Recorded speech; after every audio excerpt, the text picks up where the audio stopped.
Good afternoon, everyone. Welcome to the Sports Wave Network and Sports Corner with the Conn Man. I am your host, the Conn Man.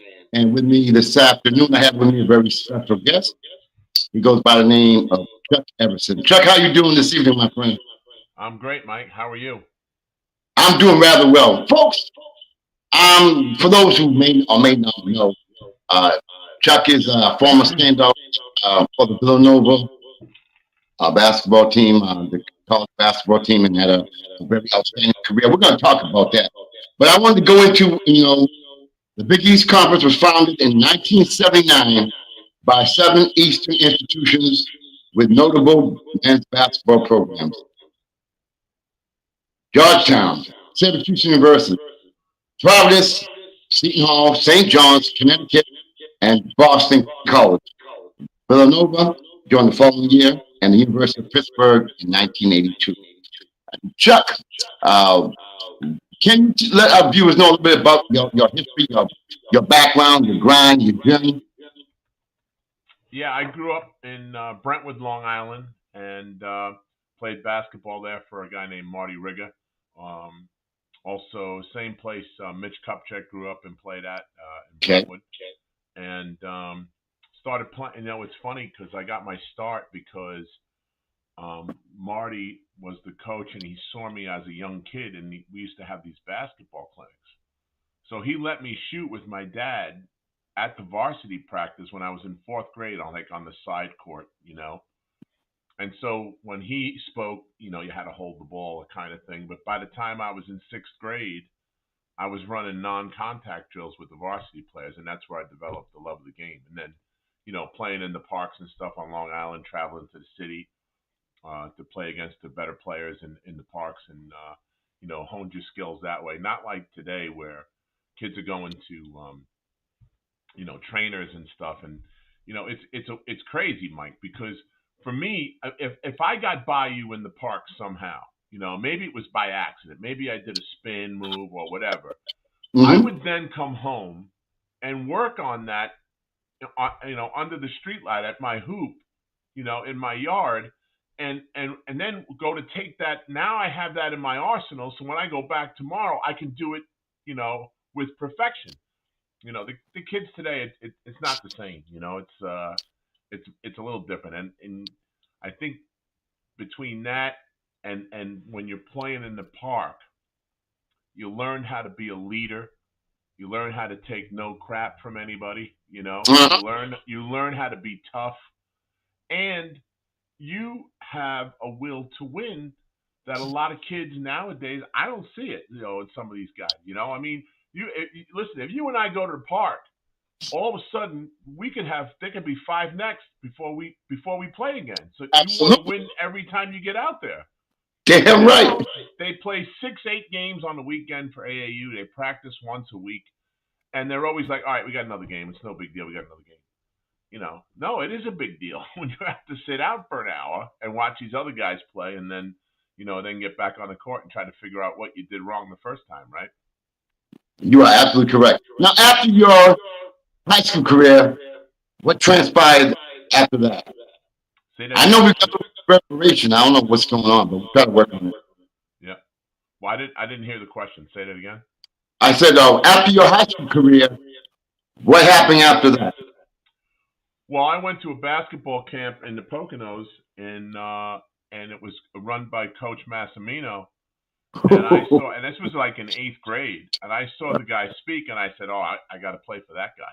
So I went home and told my dad. I said, "Hey, I'm going to play for that guy." He goes, "Well, you better start working because they're pretty good." And they had and at that point he hadn't even started really recruiting me yet. But at the camp they had an extra help session, so it was at 7 o'clock. Like camp started at 9. You had breakfast at 8. So at 7, we didn't have cell phones to wake you up, or iPhone watches and stuff like that to wake you up. So it was kind of like you were in a cabin with like 10 other people. So I got up and got down there every day, and sometimes there was 2, 3 guys, sometimes there was 10 guys, but every day I was there. So Mass thought, this kid's got a great work ethic. He grabbed my high school coach and said, "Hey, how do we get involved with this kid?" And Mm-hmm. the rest is here we are. So worked out pretty good. you know. I would say so. Now let the viewers know, what was it like playing for Raleigh Massimino and playing in the Big East? Well, playing for Coach Mass, it's funny. Playing for Coach Mass was not easy. It was tough. I mean, I tell people all the time, um, he would yell and scream at guys, but then he would give you a hug. With his Italian heritage, it was all about getting better. So you knew that you might have messed up, but you know, this guy is got your back no matter what.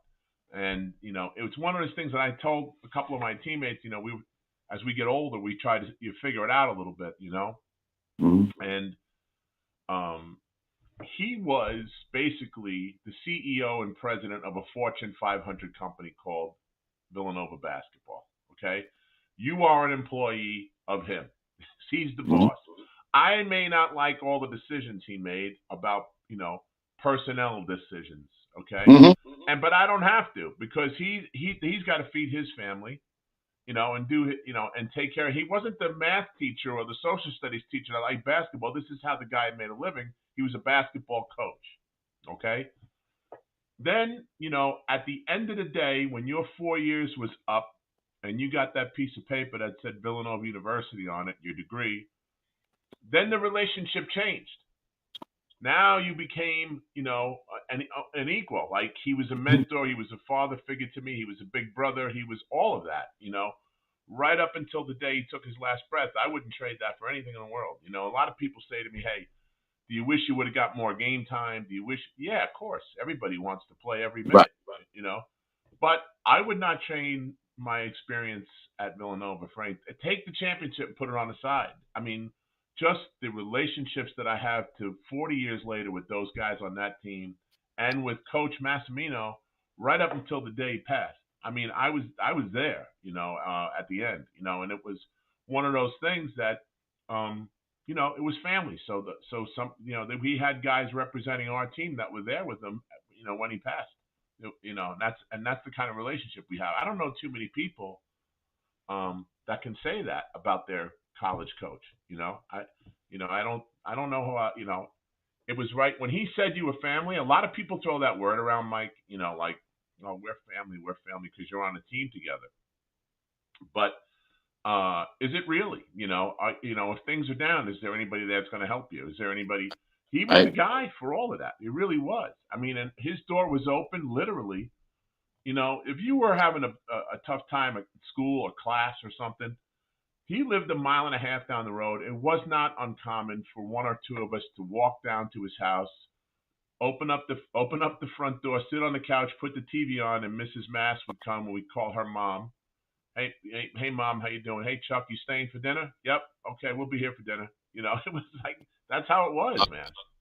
It's different. It's different than any other place that I've talked to a lot of guys now that we're doing up are the Big East Rewind and everything. We've talked to a lot of players from different teams, and nobody had that kind of experience. That is incredible. Absolutely incredible.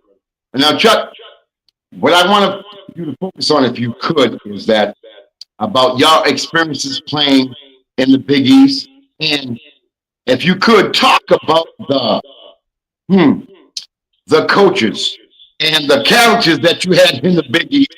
I want to talk about physical play. I want you to talk about, give the viewers an inside view of what they may not know just looking from afar or from the outside. Sure. And let's start with the coaches, right? First of all, you had rock star coaches, man. I mean, everybody had a personality that was bigger than life. You had Coach Thompson, Coach Conaseca, you had Coach Calhoun, you had Coach Patino, there was Coach Massimino, you had PJ Carlissimo, you had all these guys are all Hall of Fame type coaches, and every time something went on the court, the camera immediately shot to the coach because he was, in the case of Massimino and Conaseca, they're running up and down the sidelines. Thompson had the big towel on. Thompson screaming, intimidating everybody. Massimino is yelling at everybody. It was wild, man. And listen, the Big East, um, was very, very physical. It was go hard or go home. There was no time to be soft or anything. I mean, and there was no cupcakes. Every game was a battle. It was, if you got minutes, you got lumped up. Coming across the middle, they do what they call it, bump the cutter. So in other Wow. words, if you're running a play, that's a timed play, and I knock you off by hitting you with a forearm or something. That's part of what you're going to get. If you're going to come through the paint, you're going to get bumped. And it was very, very physical. There was fights all the time. You had to be ready for anything. And you know what the beautiful thing is, Mike, about the whole thing that people don't know, and I'll tell you the truth. If you look at the ACC, Mhm. Duke will never ever root for North Carolina. Carolina will never root for Duke. Duke will never root for Virginia. Virginia would never root for Wake Forest. Okay? Mhm. In the Big East, we beat the crap out of each other every single night. But if Georgetown was playing North Carolina, we were all rooting for Georgetown. All of us were rooting, no matter what team in the Big East it was. If St. John's was playing, Duke or Virginia, we're rooting for St. John's because they're our guys. You know what I mean? So there was a bond there that has lasted all these years, and it's really cool because you see it all the time. Guys will come up, and I haven't seen some of these guys in a long time, and they come up and give me a hug. I remember this game, remember that, and So it's really cool because like I said, it was a whole thing that there wasn't that vibe in any of the other conferences really. I mean, No, like I said no. to you, it was we wanted to beat these guys, sure. They wanted to beat us, but if you're outside the conference, we wanted the conference to do well, so the Right. conference was respected. What are your fondest memories of playing for Villanova? Well, aside from the championship, because that's obvious, right? I mean, um, the times with these guys in the locker room, on the bus, in the team hotel, all that stuff. I'm kind of that guy that holds everybody together from that team, and not only that team, but the basketball alumni. And Coach Mass made me the social director of that team. So so anytime we get a request to do any kind of press or anything, and they says, "Don't bother me, call Chuck." HBO did a special on us. They did a thing called the Perfect Upset, and you could see it on YouTube if you put it in Perfect Upset. And it was a great documentary, but I got more time on that than I did in the actual game because I helped out with everything, and you learn to do that thing. So now, the guys, to me, the locker room, everybody, you're playing and you get to be a certain age, Mike, and the ball stops bouncing. You can't play anymore. You physically can't do it. Okay, in your head you still think you can do it, but you physically can't. Um, but the locker room doesn't have to stop. So I mean, there's always kidding around and ball breaking going on, and we have a text thread of 20 guys from the '85 team that is not only the players, but it's the coaches, it's the SID, the trainer, the managers, everybody's on. And whenever Villanova's playing or there's a Big East game on, we're going back and forth. Did you see that? Did you see this play? And guys are throwing jabs at each other and throwing pictures in and breaking each other's chops and stuff like that. So it's been like the locker room never stopped for 40 years, and that's the greatest part about the whole thing. It's nobody cares at the end of the day if you played 3 minutes or 30, you scored 40 points or you scored four. No one cares, and all they care about is, are you okay? Is your family okay? You know, you're able to get together. We're going to meet up. I mean, I talked to guys from that team. Uh, I'm going to say weekly. I talked to 3 or 4 guys from that team weekly, and not always the same 3 or 4 guys. And now we're getting together in January to celebrate the 40th anniversary of our championship team. So that's going to be a blast. I can't wait. That is unbelievable. Now let's talk about some of the players you played against and some of the players you played with. Okay. Played against. I had gotten. I've been pretty fortunate. I played against a lot of great players. Mhm. Some of the ones that come to mind, the most notable, I had a guard at one point or another. Well, Patrick Ewing. Okay, that goes without saying. Then I Mhm. had a guard. I played against Karl Malone. I played against Charles Barkley. I played against Keem Olajuwon. I played against Lenny Bias, um, Billy Winnington, Ronnie Cycli, and the list goes on and on and on. And playing against Eddie Pinkney every day in practice is enough to get you ready for those games. Between him and John Pannone, I learned a lot about um, physicality and playing in the Big East at practice. You know. I know you already know, but that experience will never and can never be duplicated. The talent level during that time, Yeah. me involved to the point that I am doing what I'm doing now. It was just an honor and a privilege to watch the Big East. It was for viewers who didn't really get a chance to see the Big East when it was really the Big East. Give them a sense of what it was like. Well, every team had one or two studs on the team. So every team had a superstar or two, you know? And it was rough and tumble, smash mouth, in your face basketball, you know? And if you weren't, and you know what, Mike, here's the thing. Like, here's the crazy part, right? Georgetown pressed 94 feet the whole game, okay? When we practiced for Georgetown, okay, we had 8 guys on the floor playing against the starters to emulate the Georgetown press. That's how good their press was. We're pressing with 8 guys. You only play with 5. That's how we Right. prepared for those guys. Um, so it was something that if you weren't ready for the physicality, like teams like Memphis State that we played in the elite in the Final Four, teams that we played, Michigan we played along the way, and Maryland, they were not ready for the physicality and how tough it is in the Big East, um, and the pressure. The teams that Georgetown played, they couldn't handle that pressure because that's how they play. They were on full speed the whole time. There was no slowdown, you know.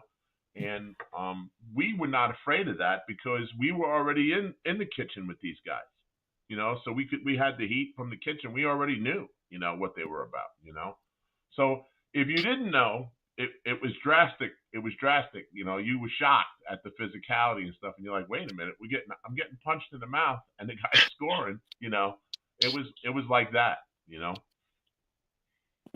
And we folks, before we decided to do the show, we had spoke about one of his players, a guy by the name of Dwayne McClain. And come to find out that Chuck and Dwayne are really close friends. And can you give the viewers a little bit of something about Dwayne McClain? Yeah, Dwayne McClain is probably the most gifted athlete I've ever got the pleasure of playing with, and he's a great guy, close friend, my brother, and this guy. Let me tell you, my freshman year, here was my welcome to the Big East moment. Okay, my future wife comes to practice with her mom and dad, and they're sitting way up on top of the stands. Now Dwayne is left-handed; he's heavily left-handed. Okay, hardly ever used his right hand. He would tell you that too if he was sitting here. So he comes down the right side. He grabbed the stanchion of the backboard. He swung like Tarzan underneath, turned around, and bam! He dunked it on me with his left hand. And I was I was like, holy cow! That face you're making, that's what I made and I went, oh, so Coach Mass stops practice and makes everybody wave to my girlfriend up in the stands. It was like that. It was, you had to be ready for anything. And then he had he I mean the guy could fly, really. I mean, he came down. I never forget. We played Pittsburgh. We had 3 feet of snow, and we played at the Cat House, which is now called Jake Nevin.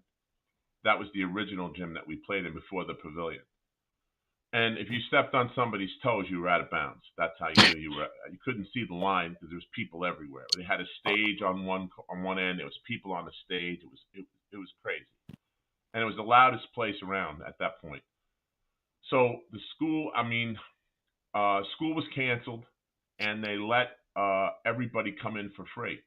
So the students, had nothing to do all day. There was a lot of drinking and stuff going on, and they come in, and it's a raucous crowd. Pittsburgh was already in town.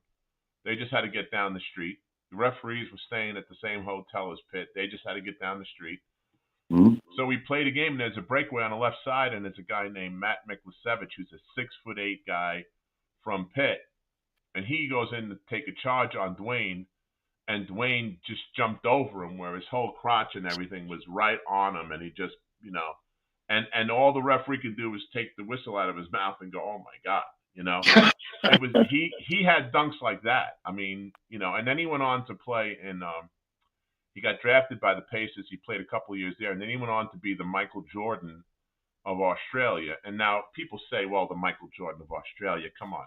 He had his own Mickey D's commercial, this guy, just like Michael did. It looked like a carbon copy of McDonald's commercials. Yeah. Gifted guy, man, and he was that kind of guy. Yeah, and folks, Grand Plains from Worcester, Mass. And so real close to where I'm at in Bedford. And Dwayne used to come down and play in our famous basketball shootout. So I got to know Dwayne pretty well.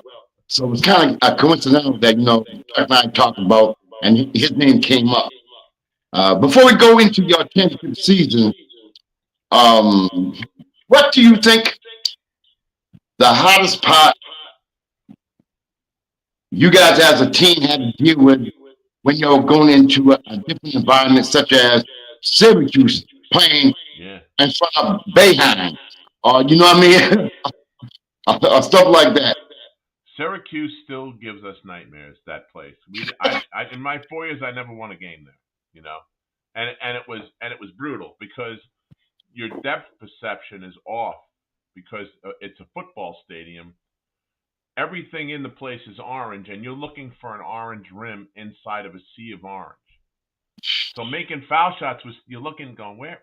I know it's there. It's got to be there somewhere.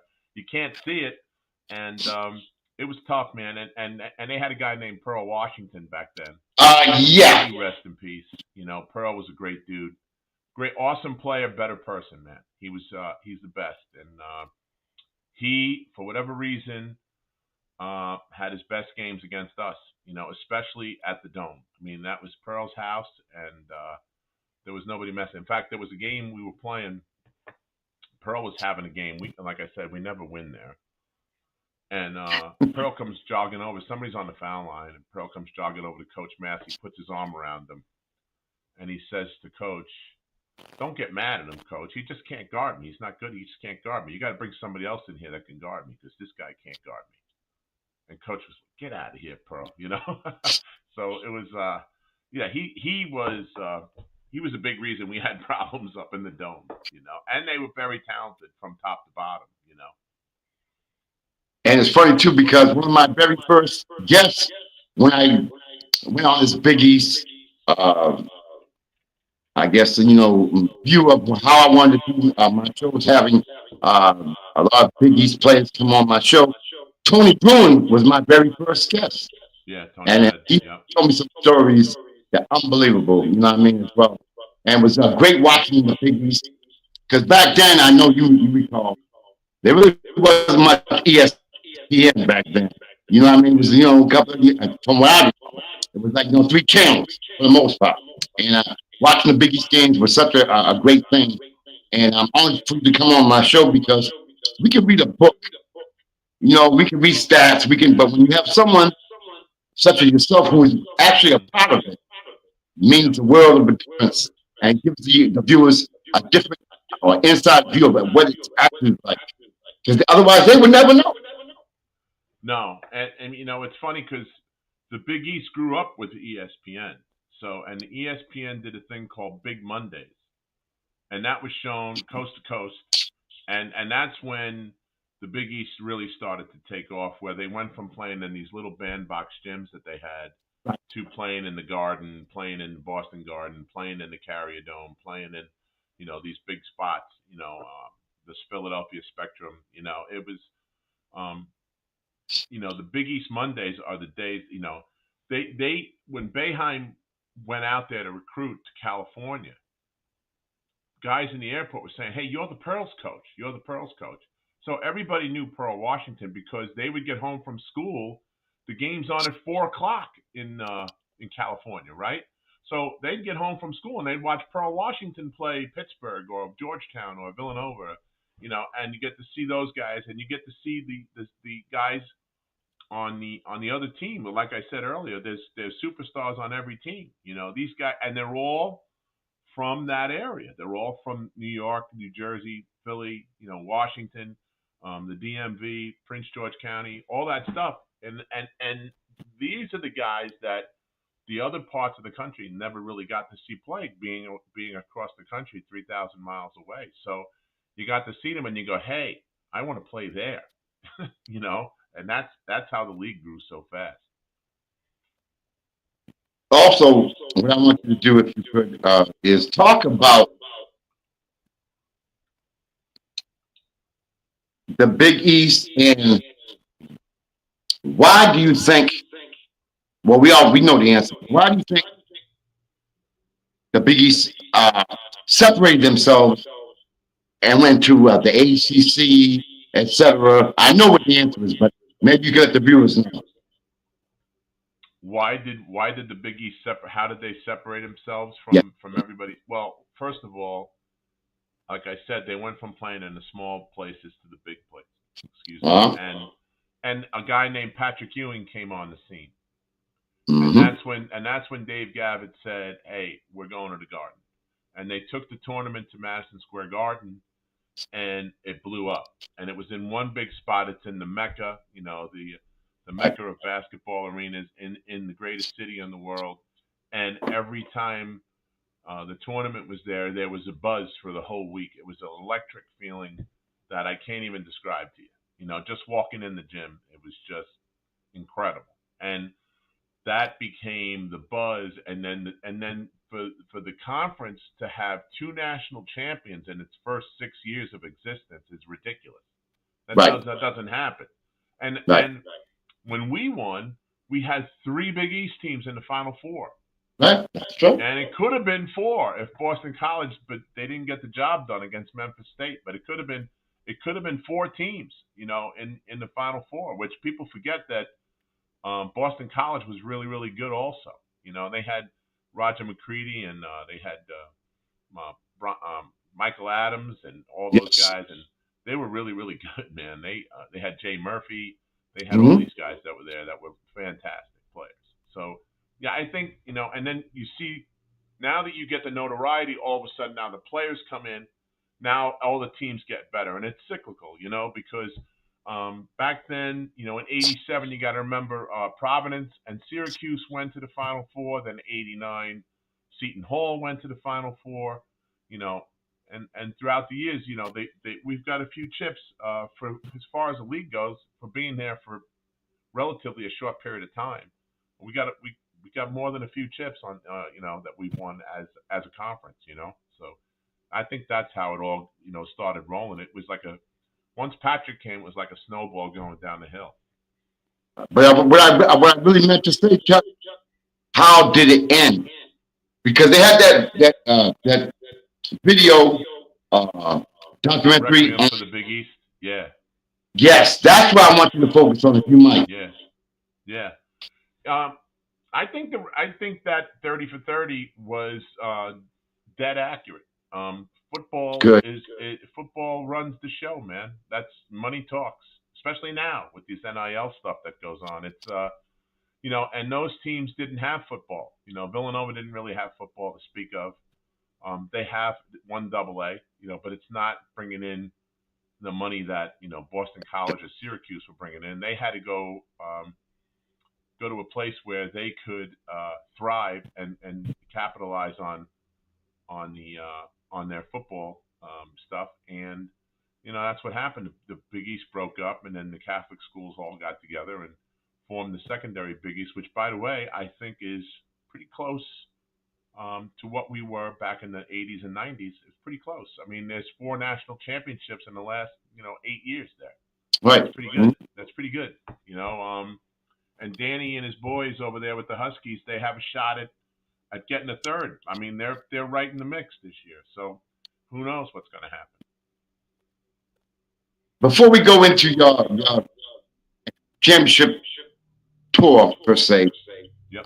I want to bring up a little thing that you may be able to relate to. As I told you, and the viewers already know that one of my best friends in the world was David Lato, who happened to be assistant coach at UConn. And I would go, and Cal Hobbs was the assistant coach. So I would go to the practice on a regular basis. Now, at that time, they had a player by the name of Travis Knight. Yep. You remember him? Yeah, Travis, for folks who don't know, is from BYU territory. And oh man. During practice, I'm sure you know, Coach Calhoun, he would yell some expletives, to put it mildly. And Travis Knight wasn't used to it. And it was so hysterical. And that just brings one of the great memories of me going back and watching UConn and Calhoun. And I went to the parade when they won, the very first one they won. It was a great experience. And I was also at BC when Syracuse and Pearl Washington played against that team y'all referring to, which had Mike Adams and Roger McCready and all that. So yeah, that was my first inclination to watch something close up like that. And I did have the opportunity. I don't know if it was fortunate or unfortunate to play against Pat Ewing, because he was out here at Cambridge Winter Lightning, out here. Cambridge I'm about 40 minutes away, so I had the opportunity to play against him. It wasn't pretty, Chuck. It was nice. I'll leave it at that. You know what I mean? I'll leave it at that. But those are my fond memories of the Big East. Now let's talk about what I'm sure people really want to know is your championship run. Okay. So to get to the championship run, you have to start at the Pittsburgh game. First of all, we lost 10 games that year. Okay, 5 of them were to either the number 1 or number 2 ranked teams in the country, Wow. St. John's or Georgetown. St. John's got us 3 times. Georgetown got us twice. Okay, so we go to play Pitt. It's the last game of the regular season, and we get blown out on CBS National. And the CBS player of the game was given to the Villanova second team. It's never been done before or since. The whole second team got the player of the game. Ooh. And the reason was we were so bad in the first half. Coach Mass came in the locker room, slammed the door, started talking. He told the seniors, hey, I don't care if it means not going to the playoffs, if it means we don't get in the NCAAs. If you've got 2 minutes, if you don't start playing in 2 minutes, I'm pulling everybody out. And he put on all the backups, all the subs, walk-ons, everybody. Everybody was all hands on deck. They didn't put the first 6 or 7 guys back in the game. And we wind up losing by, I don't know, 26, 30, something like that. So when I see the Pitt guys, they always tell me you're welcome. Because we had to come back. We had to come back the next game and play them again the first round of the Big East. Now, if we lose that one, we're done. Mm-hmm. And luckily we beat them, and then we got to play St. John's, and we lost to St. John's. And then it's Selection Sunday, right? So we're at Selection Sunday, and they announced us. We were one of the last teams to get in. We were an 8 seed, okay?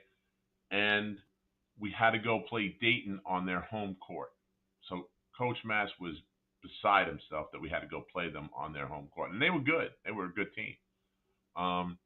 And we get them by, I think we beat them by 2. Close game, and Harold Jensen made a layup, which his confidence went from be cautious to go for it, and he became Harold Jensen after that. And he made that bucket, and we went on then to play Michigan, which was the number one seed in our bracket, the Michigan Wolverines. They were really good. They had Roy Tarpley and Gilbert and Ramir Robinson. no, it was before Ramil. It was Oh. not Pey. I always mix him up with Peyton, but they had a guard, Gary. I can't think of his name, but they were stacked. They were a number one seed, and we took care of them. And it was on St. Patrick's Day, and we had our trainer was a guy named Jake Nevin, and Jake was in a wheelchair. He had Lou Gehrig's disease. He was the trainer since 1927 at that point, and couldn't move or anything, but he looked like a leprechaun. He was an Irish guy. He had a round head, bald. He was the practical joker. He did a bunch of stuff to keep everybody loose, but he had a magic about him. He really did, and I'm not just saying that, because of what I'm going to tell you, but he was the kind of guy like I'd go overseas to play, and I would send him a postcard, and I'd write a note on it, and I would just write on the postcard Jake USA, and when I went back to school, he said, "Hey, thanks for the postcard." It went right to him, So he was a magical guy. So we're playing on St. Patrick's Day, and he says to Coach Mass during the game, if we're winning, when I think the game is at hand and we're winning the game, I'm putting on this. He had a leprechaun's plastic like party hat, like a baby hat. You know what I mean? He puts the hat on when he thought we were going to win, and it looked like I'm looking over, and I said, we have our own leprechaun, and nobody else does. This is why some stuff's happening here. We might win this thing. And sure enough, we get by them. And then we got to play Lenny Bias and Maryland. And Lenny, as you know, is phenomenal. He was phenomenal, man. And that the whole thing. We could talk an hour about what happened to him, but I know. that was one of the saddest things in sports, man, was not being able to see him fulfill his destiny. Really. I mean, the guy was phenomenal. He was built like Superman. First of all, he had like a V. He had a little tiny waist, and it was like big shoulders, and could do anything that Michael could do, pretty much. I mean, unbelievable. And so the first time we played him at Cole Fieldhouse that year, and he had, I think, 36. I think he had 36, which is not uncommon for him. That's his thing. Mark Plansky, who was a freshman, had the dubious distinction of trying to guard Lenny, and so he came out, and didn't fare too well. So now we changed the game plan up. We put Eddie on him in the playoffs, and we kept doubling down into the post because he liked to post up as much as he liked to work from the outside. He was kind of inside out. So Eddie had him, and we held him to 8 points. That has never ever been done before or since. That was his lowest total points in his whole life. As it turns out. So we were able to get by them pretty handily because once he's not scoring, the rest of the guys were good, but not to that level. So we took care of that one. And then we had North Carolina. And North Carolina has been a little bit of a thorn in Coach Massimino's side because he's been to the Elite Eight numerous times, and it always seems to be Carolina that gets him. So we really wanted to win for him and to get over the hump and get to the Final Four. And everybody was tight, man. I mean, we don't want to lose this game for Coach and that kind of thing. And we're out there and we're playing horrible. It was bad. We're down 12 at halftime. So he comes in, closes the door, takes his tie off, turns the chair around so that the front of the chair is here, and sits on the chair with the chair back is at his chest. He said, if I knew you were going to play like this, where I'd rather be right now than doing this with you guys? I'd rather be home having a big bowl of pasta with clam sauce and a lot of cheese on it. Everybody's looking at him like, what the hell are you talking about? He goes, yeah. And if I knew you were going to play like this, I would have stayed home and just had a big bowl of pasta and enjoyed myself.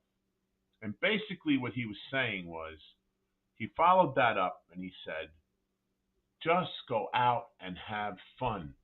Don't worry about the outcome. Just go play ball the way you can play.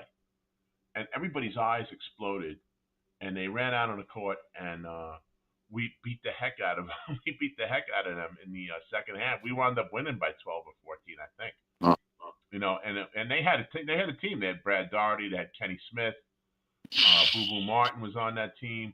They had a really, really good team, but it was we were diving out into the stands and saving balls, and guys were dunking, and Harold Jensen played out of his mind, and we come out and we win the thing, and we get back to school, and it's like the Beatles just walked in. It was crazy. We had in the field house, we probably had, if I'm guessing, probably 8,000 people in a place that holds like 5,000 people. So it was jammed in there, and there was big celebration, and we had a great time with that, and then we got right back to work and knew that we had Memphis. So we fly into Lexington, Kentucky, and we get to the counter to check in, and Harold Presley's there and a couple other guys, but Prez heard this. Dana Kirk, who was the coach for Memphis State, said to the person at the desk, hey, when we beat these guys, and we're standing right behind them, when we beat these guys, we're going to need all the rooms for Monday night when we play in the finals. So we knew right then and there, they're done. They're not going to be able to play with us because we weren't going to let that comment go. Plus, they weren't in the Big East, and we knew they couldn't take the physicality that how the style that we play. So now you got the number one team and the number two team playing in the other semifinal game, Georgetown and St. John's. Okay, so if you asked us, you would say, who were you guys rooting for? We were rooting really hard for Georgetown to win. And everybody said, what? How could you think? Because St. John's had our number, Mike. I mean, they had Chris Mullen, a lefty. They had Walter Berry, a lefty. We had a real hard time guarding those guys. Couldn't stop them, basically. They had Billy Winnington in the middle, Ronnie Stewart. They had Mark Jackson. They had Willie Glass. Shelton Jones. They went on and on and on. They had an awesome team. And they had our number, and they had beaten us 3 times that year. I think in my 4 years, I think we won 2 games against St. John's. So it was like they've had our number for a long time. So Patrick and the boys put on a show, and here we go. We're gonna throw the ball up and play for the national championship. So the morning of the game, I'll tell you a couple things people don't remember or don't know. The coach before Coach Mass was a guy named Alex Severance. Alex is there with his family to see the game. He's shaving in the morning and catches a heart attack, and he's gone before he hits the floor. Gone. So we're at shoot around, and they come out and they say, hey, Coach Severance passed away. Father Laser said, he's going to be sitting on the rim helping us make shots and knocking the ball away for Georgetown kind of thing. But it was like, okay, but we didn't have time to think about that because we're ready to ball, So, it was I remember the practice the day before. We were just talking about this the other night. I was with a couple of the guys, and we were talking about this. This is something you could never do today, Mike, okay? So at practice, Coach Mass didn't want to run our stuff so everybody can watch. It was 25,000 people at practice. It was an open practice, So what are we going to do? So we run our drills, and he thought he was fooling people by giving R.C. Massimino Eddie Pinkney's jersey. I wore Presley's jersey. Presley wore Wyatt Maker's jersey. A black guy wore the white guy's jersey. The white guy wore the black guy's jersey. Like that's gonna mix it up, and everybody's gonna be confused. Like why is RC wearing 54? And we played a game that was 7-on-7. Okay, we all seven of us. There was 14 guys. It was 7-on-7, and it was the black guys against the white guys. Okay, and we called it the brothers against the Joeys. That's what we called it. And it depending on who you ask, Mike will tell you who won the game, right? If you asked me, I would have one idea. If you asked Dwayne, he would have another idea. And there was nothing racial about it. It was fun. It was hilarious, and people are looking at it like these guys are crazy. But it was stuff like that kept us loose, so that when we played in the game, we're cool, we're ready to go, And we played the game, and I think if looking back on the game and knowing a lot of the guys now that played for Georgetown, including Reggie Williams and Billy Martin and those guys, they made some mistakes, and they pressured guys. They had teams shooting like in the high 30s, 38, 39%. We turn around and shoot almost 80%, 79.6 to be exact. It's a record that's still there today. The other record that we still hold is we're the lowest seed ever to win. We were an 8 seed. So nobody lower, no 9, 10, 11, has never won. We're the lowest seed ever to win, or the highest seed ever to win, whatever you want to call it. And so we get in the game, and it's Presley throws a shot up over his head, over Patrick. It goes in, and we're saying, right, this could be pretty good, because our plan of attack, the game plan was not to let them get any fast break points, which they didn't, because you can't get fast break points if the ball's going in the basket all the time. Right. You can't. It's hard to fast break when you have to take the ball out. So now we have them. Patrick comes down the floor, and now he's pissed. First of all, I'll make back up. Reggie Williams went bananas in the first half of the first half. He was scoring at will. He went crazy. He rolls his ankle, comes out, gets taped. He's begging Thompson to put him in. Thompson hesitated for whatever reason. And I heard this straight from Reggie. Reggie's begging him, you got to put me back in. So now Reggie has sat on the bench so long, now he's stiff. Now the ankle is starting to stiffen up, So he comes in, he's kind of gimpy now. All right, so he's not the same guy he was earlier in the first half. Ewing goes off on a tear and has 3 monster dunks, and that was one of the things. Don't let him dunk the ball. Well, he had 3 dunks, and Rolly looks at me and goes, "Okay, go get Ed." I go, "Yeah, now you want me to go in after the man just threw it down 3 times, right?" So we get in the game, and they let us hold the ball at the end of the half. So I tip a ball up, Prez grabs it, puts it in, and now we're headed the other way, and we're up 1. So Dave Wingate is flying up the court. I'm down the court. Reggie's coming, and Reggie's looking to get positioned for a rebound, because if Dave misses, he wants a chance to tip it in. And I'm thinking to myself, I have to put a good, hard, strong box out on Reggie, a physical box out, because if I don't and we go down 1, I'm dead. I go in the locker room, I'll get it both barrels. Mm-hmm. And so I put a clean, hard box out on him. And basically, he didn't like that.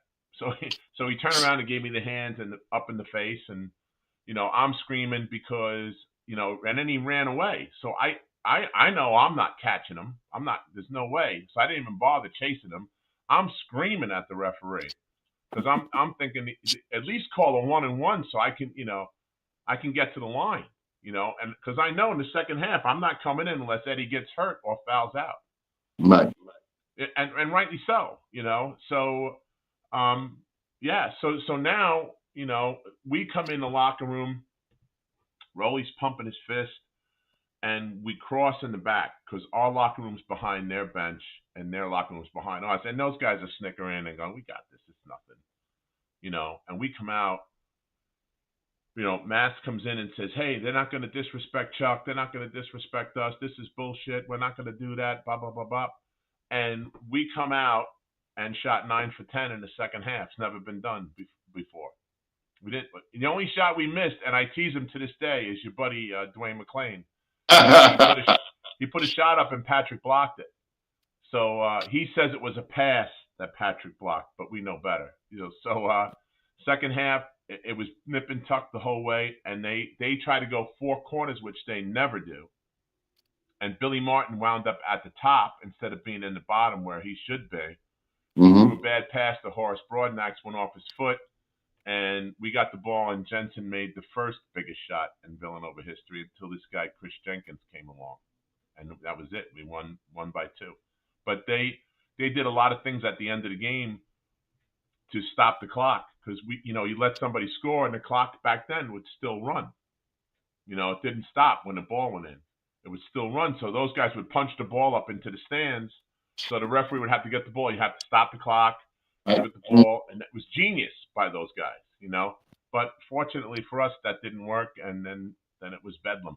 it was the craziest time of your life at that point. I'm at a loss for words, man. You got me. I got a big mouth right now. What I wanted to do before, because we only got like a few minutes, and I definitely want to come back on, hopefully with Dwayne. I've been watching and following some of the things you're doing now. I want the viewers to know how they can check out your show and talk about the origination of your show and what you exactly do. Because I saw your interview with that great Luke Conn. I saw all the things you're doing and all the guests you've had.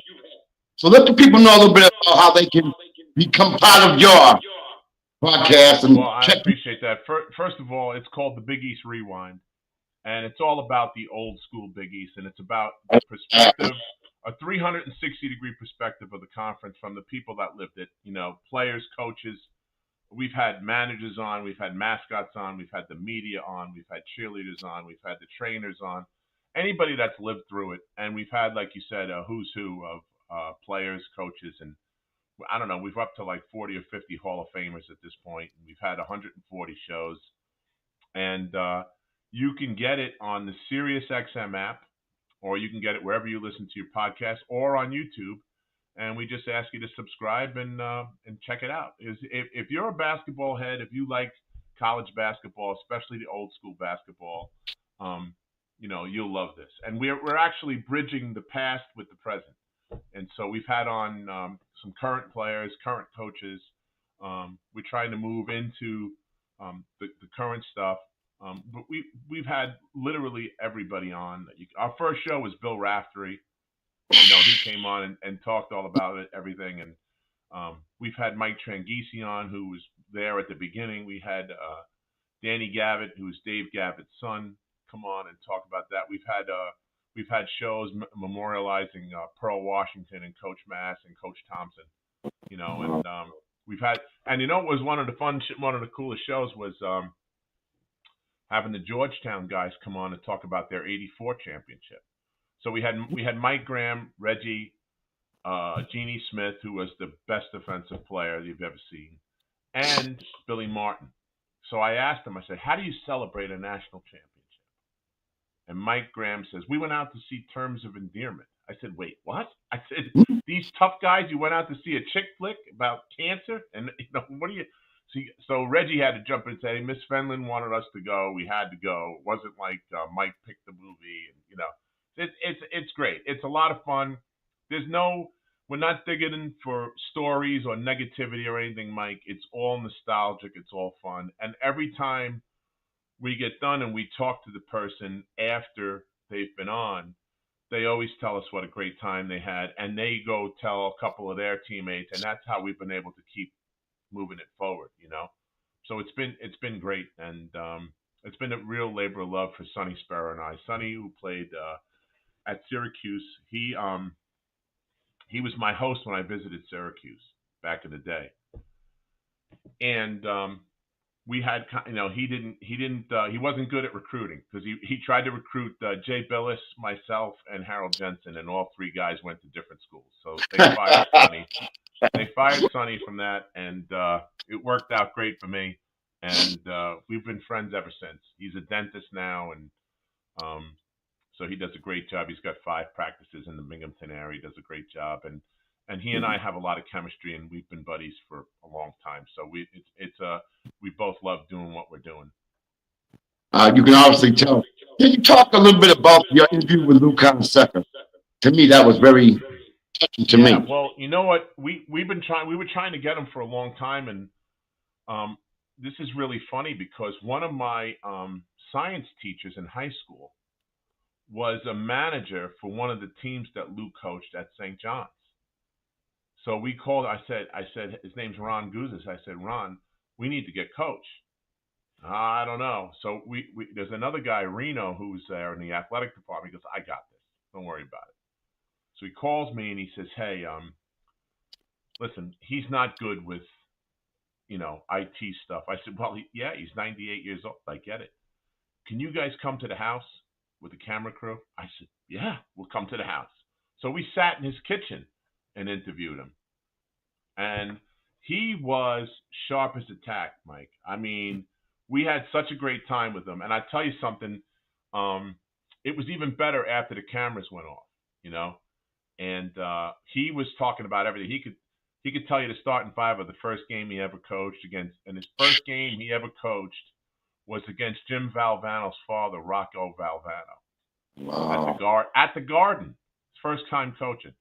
So so they were born to play there. But he says to Sonny and I, he goes, "Thank you for getting me out of jail." He goes, "I live with 4 women. None of them speak English. My wife's got a caregiver. I have a caregiver. Right. So he goes, but let me at least get you a piece of cake and a cup of coffee." So it's like an Italian thing, you know. So he says, "Hey, so he's looking for, and one woman is from Poland. So he's calling her name out. She's nowhere to be found." He goes, "Chuck, what did she defect? Did she go back to Poland? Where is he? Where is she?" So she comes back. He says, "Here's your cake and coffee." I said, "Oh, Coach, that's fit. Now we can't talk to you, and I have the coffee." He goes, "That doesn't do much for your intelligence, Chuck." And I look at the two guys, and they go, "Chuck?" I go, "Listen, I know what that is." I said, "That means I'm down with the St. John's crew now."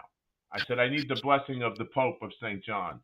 And he crosses me, and he goes like this. He says, "Here's your penance." I said, "Okay, don't ever come in my house wearing a Villanova shirt ever again." I said, "Okay." "Okay, Coach." So we took him out for lunch like a couple months later. Yeah. Sonny and I took him out for lunch just to hang with him. No videos, no nothing. Hmm. And I said, "Coach, is this better?" I had a St. John's hat on. Sonny had a St. John's T-shirt. He goes, "That's much better." He says he says to us, he goes, "I can't believe I'm sitting here with an Orangeman and a Wildcat, and we're having a whole bunch of fun. I can't believe how much fun." He goes, "Well, that's because there's no Hoyas here, right, guys?" We all laughed and had lunch. He Oh, was that's great. Oh, he was awesome, man. And listen, he had some run at 99 years old, right, Mike? I mean, absolutely he lived a full probably 2 or 3 lives in one. right. I mean, the guy was beloved out here in New York for sure. It You know, still is. so And, oh yeah, yeah, and now we got about 2 minutes left, Chuck, and I definitely want you to come back on with Dwayne maybe during the sure, Big East, something like that, if possible.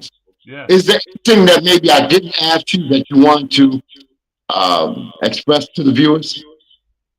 I think you covered it, man.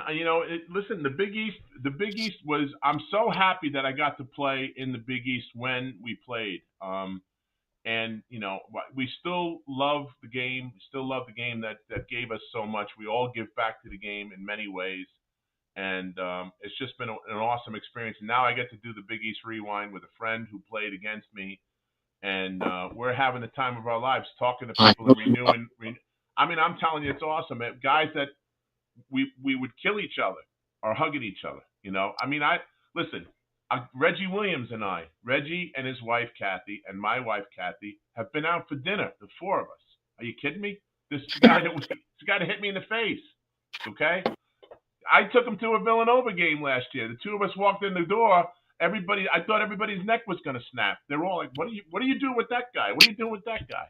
So it's all good, man. It's all love, and these guys are fantastic, and it's been a really, really, really good time for us to enjoy all those guys. It's been really great. So, Chuck, can you let the viewers know how, again, to check you out? What do they got to do? Let them know how. If you want to check out the podcast, we're on the Sirius XM app, and we're also on wherever you get your podcasts, on Spotify, on Apple, and we're also on YouTube. And we have 140 something shows, I think, and been doing it now. This is going on our 4th year. We've been doing this 3 years, and like I said, we've had you can scroll through the videos to see your favorite people that you want to hear about, and I'm sure you'll find them. There's one or two. If anybody knows, Chris Mullen, can get to him and talk to him, we would love to talk to him. So that's about the only guy that we've missed so far. And I've talked to his brothers, Mike, too, and they can't get him. Wow. Yeah. Chuck, I want to again thank you so much for coming on my show, and I'm definitely going to ask you to come back on during the Big East tournament, whatever else. Sure.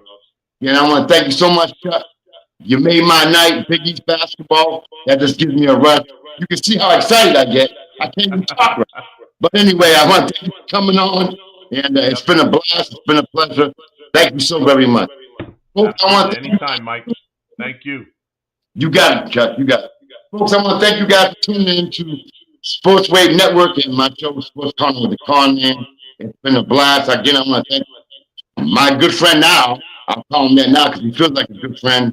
My man Chuck Everson, and I'm sure he has a lot more stories, and we're going to have him on probably during the Big East Week championships, and it's been a blast. So, folks, thank you for tuning in. Take care. God bless. I will see you guys next week. Thank you, Chuck. Thank you. All right.